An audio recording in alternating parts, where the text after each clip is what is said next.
Olá, eu sou Marcos Valério XR na manhã do dia 17 de dezembro de 2020 e queria aproveitar para fazer uma breve reflexão sobre um fato recente que está circulando bastante nas redes sociais, né? Provavelmente quem tem interesse no assunto deve ter visto essa notícia aqui de que esta prefeita parisiense, Anne Hidalgo, teve que pagar uma multa de 90 mil euros imposta pelo Ministério Francês da Transformação e Função Pública, liderado por esta ministra aqui, Amélie de Montchalin,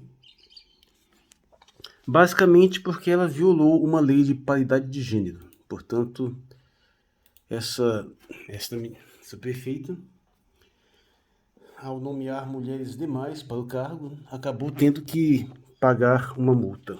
Uma multa que evidentemente foi criada com o objetivo de promover mais mulheres para os serviços públicos. Afinal, há um nítido desequilíbrio, todo mundo sabe disso, onde há uma presença muito maior de homens em funções públicas que mulheres. Então tem se criado várias legislações nesse sentido, inclusive no Brasil, com o objetivo de diminuir essa diferença. Via de regra, a exemplo de uma lei que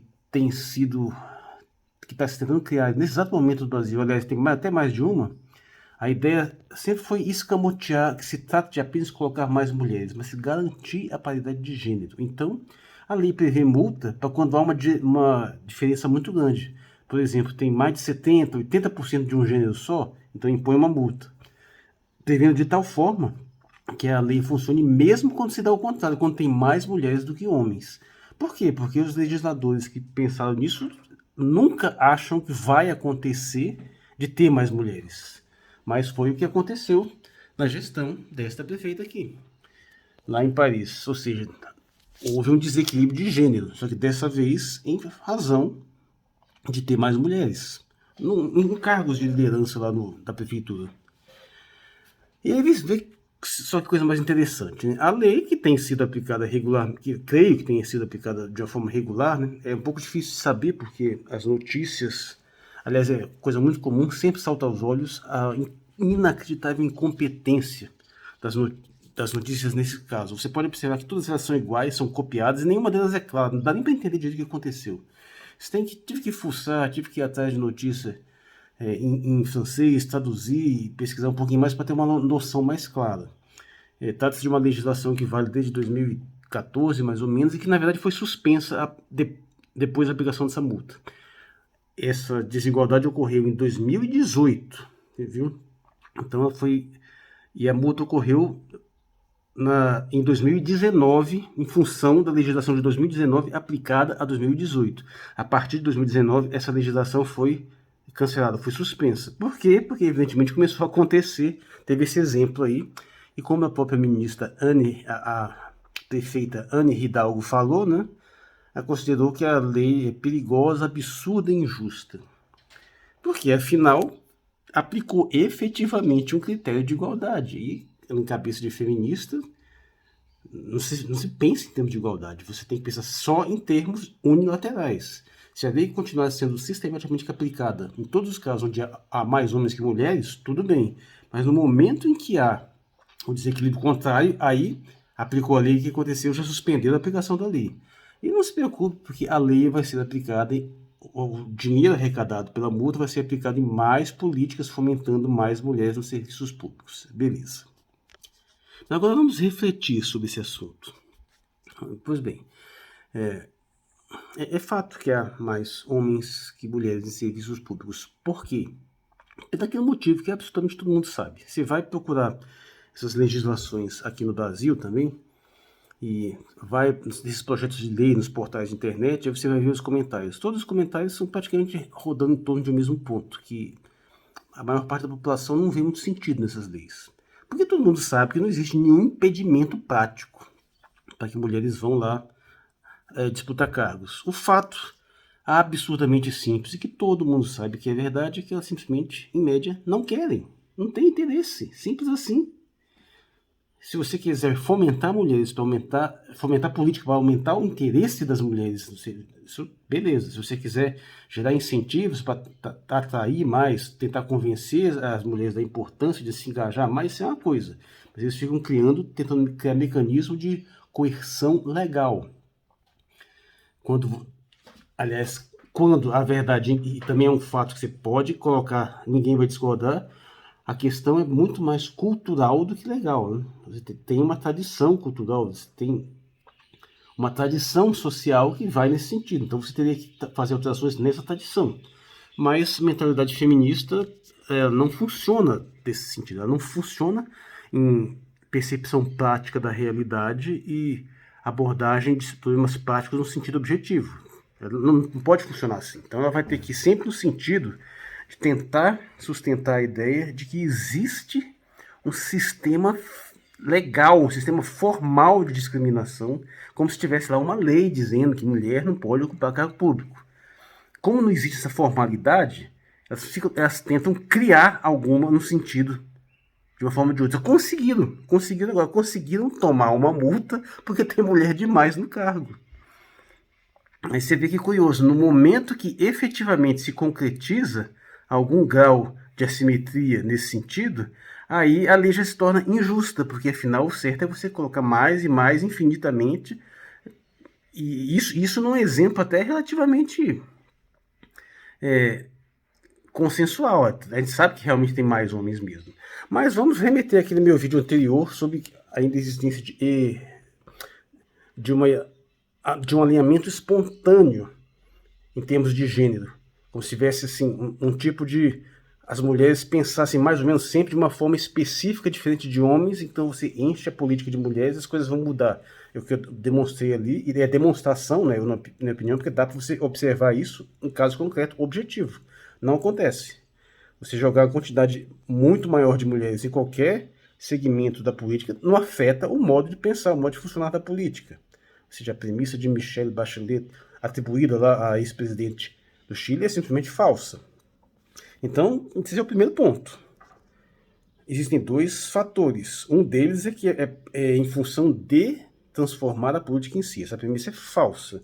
E a outra é a função de simplesmente dar mais oportunidades às mulheres. Só que essas oportunidades estão dadas, elas não abraçam porque não querem. E agora, com essas legislações que já estão em vigor em vários lugares do mundo, está mais fácil ainda. Porque, por exemplo, na legislação que está se prevendo no Brasil, que já começa a ser aplicada de forma informal dentro dos partidos, na verdade só vai ser regulamentada, é a ideia de que se você não cumprir a cota mínima de mulheres, pelo menos para concorrer a determinados cargos, você sofre determinadas restrições.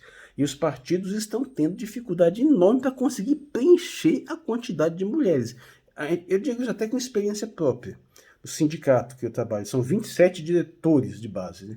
É uma luta para a gente conseguir chamar mulher para vir trabalhar numa empresa com 2.500 pessoas. Não querem vir. A gente tem lá 3 mulheres na direção. Às vezes tem 4, dependendo da variação. É muito difícil convencê-las a participar. Tudo vai se tratar em 1001 motivos, 1001 razões, e não vou nem entrar nesse mérito. Mas mesmo em empresas de maioria feminina, é muito difícil conseguir chamar mulheres para essa atuação sindical. E na política é a mesma coisa, simplesmente não querem vir. E você vai fazer o quê? Então tenta aplicar essas legislações, e aí que, inclusive, prevê uma coisa muito interessante. Se a tal cota não for aplicada, diz que a mulher mais votada vai substituir o lugar dos homens menos votados. Ou seja, um determinado partido político, um homem, em um determinado contexto, recebeu, sei lá, 10 mil votos, essa lei não foi atingida, uma mulher com 1.000 votos lá embaixo vai passar na frente dele. Sendo sincero, isso não é nenhuma novidade no país com esse sistema maluco de paridades partidárias, de cotas, nos quais já acontece essa situação de, às vezes, uma pessoa com baixíssimo número de votos acabar sendo eleita em prol da quantidade de votos que o partido recebeu por outros candidatos, passando na frente de outros. Então, sendo sincero, não é novidade, não. Só estão dando um viés de gênero a um desequilíbrio que já existe. Mas o ponto é que a gente tem um desequilíbrio estrutural, socioestrutural, porque tradicional, não só nesse, mas em vários outros sentidos, e você vai mexer nisso, aumentando o desequilíbrio em vários níveis, em prol de obter um suposto equilíbrio. Vai conseguir? Provavelmente não. Na maioria dos parlamentos do mundo continua havendo maioria masculina. Única exceção, lembro, Ruanda. E note-se claramente que na maioria desses parlamentos não há uma verdadeira diferença. Mas maioria não, em todos, não há uma verdadeira diferença no modo de se fazer política de acordo com a quantidade de mulheres. Isso está bem claro. Espero que aquele vídeo tenha deixado bem claro. O próprio Brasil aqui é um exemplo inconteste. Portanto, persegue-se ilusões. Tenta-se fazer políticas baseadas em premissas falsas. Mas nesse caso é um pouco mais grave, porque afinal, feminismo é uma estrutura de falsificação da realidade em si. Você hiperboliza um problema original, ou às vezes até inventa um problema, e com base nisso, você cria toda uma série de critérios, de leis para ir desenvolvendo esse assunto, e que se dane a realidade. Quando você tem quando a realidade de fato bate a porta, simplesmente joga lá fora. O caso, quando aconteceu de haver uma aplicação efetiva de desequilíbrio, você rejeita e considera um absurdo, claro, porque a realidade bateu a porta.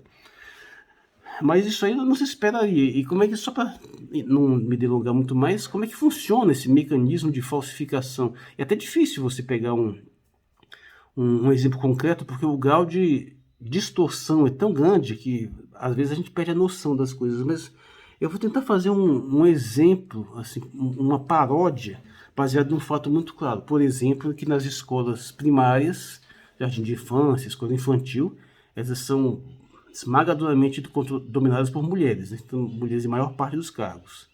Isso é um fato. E o que a gente faz com relação a esse fato? Vamos colocar uma lei de igualdade também, para colocar a mesma quantidade iguais de homens e mulheres no jardim de infância? Se a noção fosse igualdade de gênero, seria fazer isso. Obviamente ninguém está preocupado com essa história. Feminista não está preocupado com essa história. Mas vamos fazer uma paródia. A gente vamos pegar esse fato, tipo 90% de mulheres na maioria do jardim de infância. Vamos ignorar os poucos homens que existem, que, por exemplo, na área de educação física, com frequência costuma ter mais homem, mas a gente simplesmente cria um recorte para excluir. Cria um recorte, não, mas é só dentro das salas de aula. Vamos deixar de lado a parte de educação física, porque ali vai ter mais homens. Vamos também deixar de lado toda a parte das pessoas que trabalham na escola, como por exemplo o zelador, pessoal de segurança, que também vai ter homem. E vamos fazer um recorte bem circunscrito das funções pedagógicas internas, né, dentro das salas de aula, mas tudo aqui da equipe que é essencialmente feminina. Então vamos focar a realidade só nisso. Você já pega os 80, 90%, já transforma em 100. Para ficar bem focado.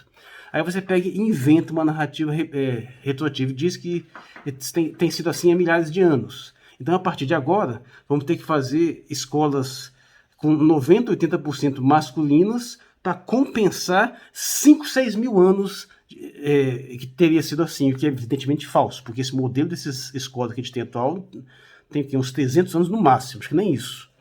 Mas o feminismo funciona assim, você pega um fato real, faz um recorte exagerado, distorce, hiperboliza e com base nessa leitura falsa da realidade, você tenta aplicar uma política compensatória. E aí, evidentemente, como a leitura em si é falsa, você cria a tal dívida histórica impagável, aquela que não importa quanto você paga, vai continuar pagando sempre. É a única dívida cuja taxa de juros é incrivelmente superior aos dos sistemas financeiros, das taxas Selic, de qualquer coisa assim, dos empréstimos bancários. O juros é infinito. Não importa quanto você pague a dívida histórica, ela sempre vai continuar aumentando. É que nem dívida pública. E também assim, na questão do racismo. O racismo, que sempre foi uma temática que já teve historicamente um pé no chão maior, mas agora ele foi totalmente tomado por essa neo-esquerda, está importando as mesmas mentalidades da estrutura feminista, ou seja, está se falsificando generalizadamente. E assim funcionam essas políticas. Uma falsificação generalizada, uma leitura forçada, você aplica de uma forma como se tivessem estruturas formais ativas, que normalmente não há, são apenas uma inércia cultural, em vez de fazer a devida leitura no ponto cultural. E quando as coisas começam a ter algum efeito e a realidade começa a se anunciar, aí você faz, joga fora a realidade, considera um absurdo quando a situação começa a se inverter, que nem é tão complicado, e assim vai em frente. E tudo isso para quê? Para perseguir ilusão. E tudo isso por quê? Porque a verdade pura e simples é que a premissa feminista de que os comportamentos femininos e masculinos deveriam ser iguais, ou são totalmente iguais, é falsa. O fato é que as mulheres não se interessam, em geral, em perseguir esses cargos. E nem precisam. Porque na estrutura cultural histórica tradicional, as mulheres não precisam nem sequer trabalhar para ter acesso à renda. Elas podem simplesmente se casar e usar o dinheiro do marido. Isso não funciona ao contrário.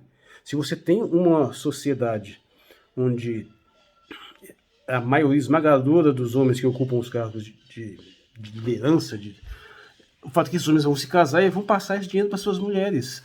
Existe um fato que fala isso por si só. Os homens, de fato, ganham a maior parte do dinheiro do mundo. Mas, ao mesmo tempo, a maior parte do dinheiro do mundo que é gasto por mulheres. Os homens ganham dinheiro e as mulheres gastam. Isso não funciona ao contrário. Se você inverter, colocar só as mulheres nos cargos de liderança, elas não vão se casar com homens e passar o dinheiro para esses homens. Não, o que você vai ter são homens sem acesso, homens sem renda, o que vai aumentar muito a violência urbana, vai aumentar os índices de suicídio, delinquência e criminalidade. E aí você pega esses fatos que ocorreram e vai utilizar para reforçar a narrativa paranoica feminista. Feminismo é paranoia, insanidade. Falsificar o real. E ninguém está preocupado com isso efetivamente. De certa forma, eu acho até que em muitos desses casos onde se consiga aumentar essa participação feminina mais do que já acontece, que se você for observar em vários cargos públicos por aí, em várias instituições, já é maioria feminina, e não é só nessa parte de educação, não. Às vezes eu tenho até a impressão que você colocar mais mulheres lá dentro é capaz de dar o efeito contrário do que elas estão pensando. Elas começam a perceber que tem um problema efetivo de desequilíbrio e começam a tentar trabalhar esse problema real, as mulheres em si, né? Porque elas vão ter as mesmas percepções, mais ou menos, dos homens. Ou seja, de repente você encher um parlamento de mulheres, colocar uma quantidade maior, tende até mesmo a começar a reverter esses pensamentos, como nos casos citados que eu demonstrei lá no outro vídeo. Mas eu não vou me alongar muito mais nisso não, é um recado breve, fiquei com vontade de comentar isso aqui. Eu sou o Marcos Valério XR, dia 17 de dezembro de 2020, obrigado pela atenção.